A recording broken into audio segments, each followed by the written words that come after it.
Smart 24, driving business.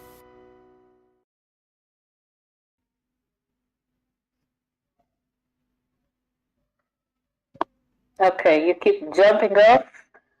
I don't know what's happening, but you keep jumping off. There's somebody who wants to ask a question. Type a question. If you cannot come on as a speaker, please type the question in the chat and we will read it for you. We read it for Joe here. Okay. So Joe, what are you currently doing? You already told us you're a sales account executive. Are you like developing an app? Have you started any businesses in Canada? Because I mean, you're a techpreneur. So that's, I'm working on something at the moment. Okay. So it's formative stages. Yeah, just pray for me. Business is not easy. Yeah. Yeah, but I'm starting something. A few weeks old, but I'm working on something on the side. Okay.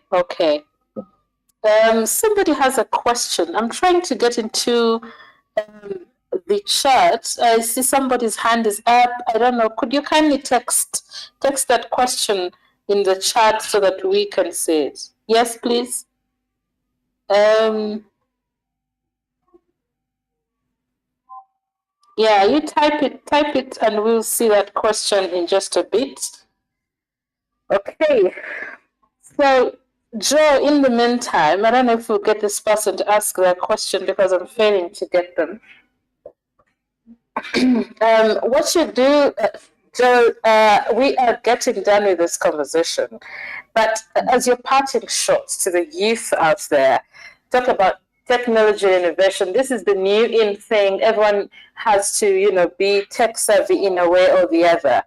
What's your parting shot?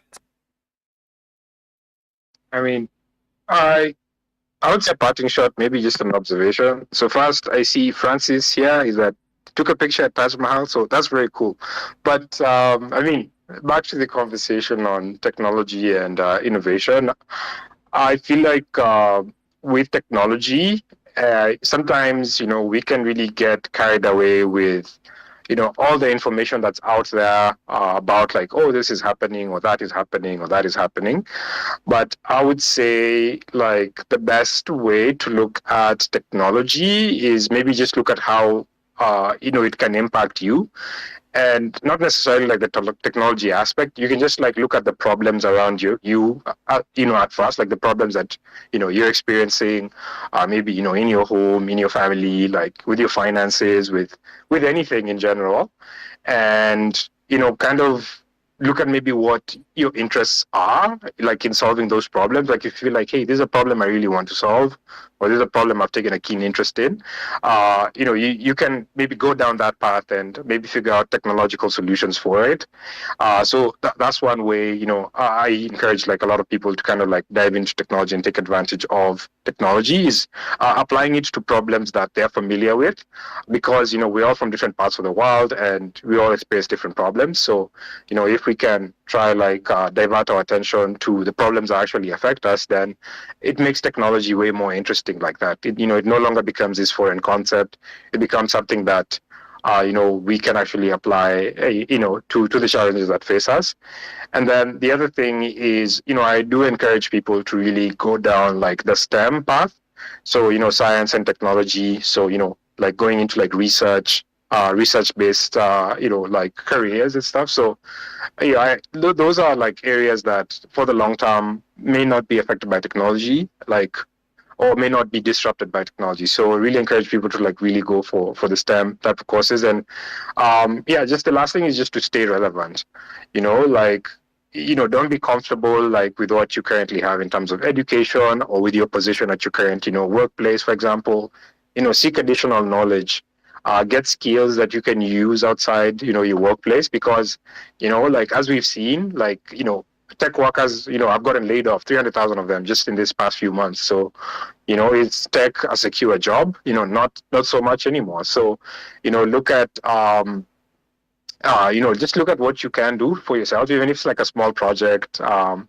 like technology can be something like maybe, better chicken breeds that can withstand drought, for example, or, it can be something like better wheels for your car, so it's very many different things, but I'd say like look at what affects you currently and maybe look at what technologies can solve what affects you currently, and maybe that's a good way to get into it and kind of grow it up, because what affects you likely affects your neighbor and hundreds of other people or millions of other people. And if you specialize far enough in it, then you do kind of guarantee yourself a successful career in technology down the road. So that's my parting shot for today.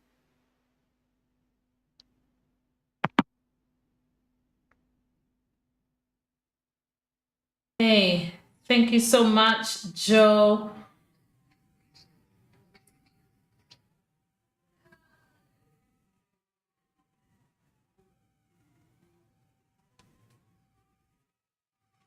Yeah, another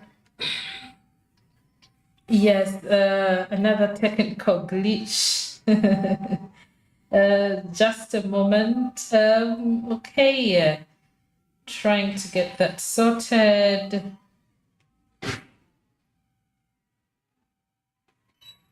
Right.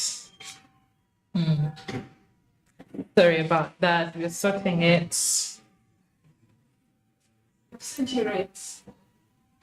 Hey.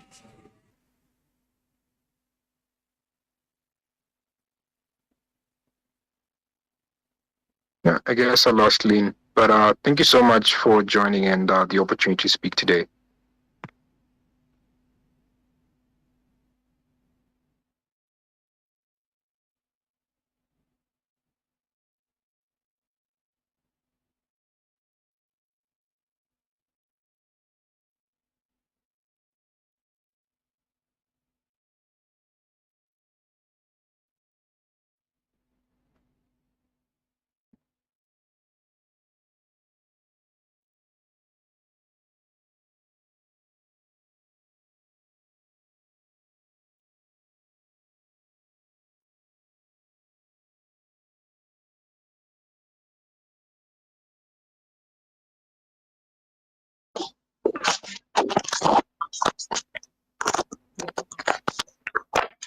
Hello. Hi, I'm sorry about that, Joe. Another technical glitch here, apparently. Technology and innovation, the things that stress us day in, day out. But thank you so much, Joe, for your time, and I hope that you have a lovely day. Thank you for speaking to us and for telling us a little bit about yourself and how young people can leverage on, of course, technology and innovation to better themselves. We have been live on Smart TV. We'll catch you again on Thursday. We are Fat Pops, faithful, available, and teachable at Fidelis Leadership Institute. And next time we'll have a new topic and a new guest for you. Again, thank you so very much. I remain Lynn Coach.